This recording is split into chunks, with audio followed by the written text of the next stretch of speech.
La fin d'année civile est le moment choisi dans la plupart des championnats de football amateur pour marquer une pause qu'on appelle plus communément la trêve hivernale.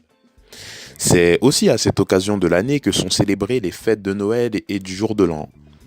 On en profite alors pour se retrouver en famille ou entre amis et pour partager des moments de joie et de bonheur autour des repas de fête. Qui dit donc repas de fête, dit alors repas copieux, excès, laisser aller et donc prise de poids. Les clubs de football professionnels n'hésitent pas à utiliser des méthodes radicales en sanctionnant financièrement leurs joueurs qui reviennent à l'entraînement avec une prise de poids.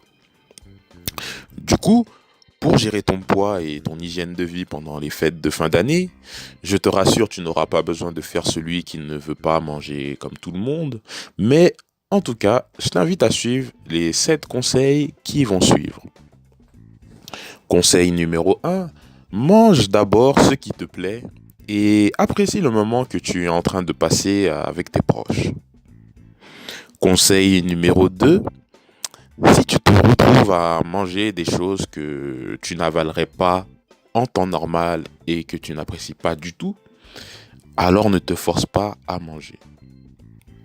Conseil numéro 3, n'aie pas peur de refuser des choix de repas qui ne sont pas en accord avec tes objectifs.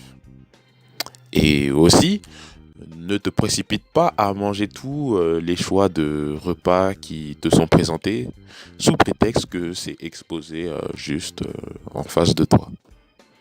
Conseil numéro 4, tu peux continuer à maintenir ta routine pour ce qui concerne les heures auxquelles tu vas prendre tes repas. Conseil numéro 5, tu pourras également continuer à contrôler tes quantités de nourriture pour tes repas.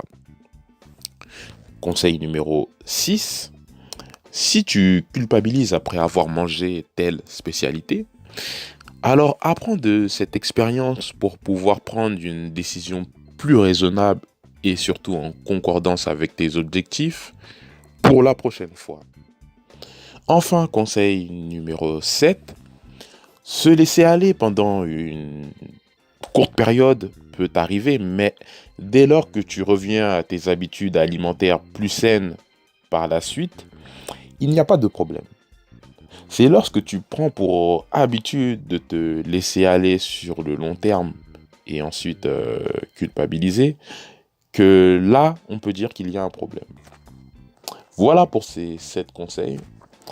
Et d'ailleurs, si tu souhaites recevoir davantage de conseils sur l'alimentation pour les footballeurs, je t'invite à rejoindre la newsletter en cliquant sur le lien dans la description. Ça te permettra de recevoir 5 recettes de petit déjeuner pour footballeurs. À bientôt, c'était Romuald pour Football et Nutrition.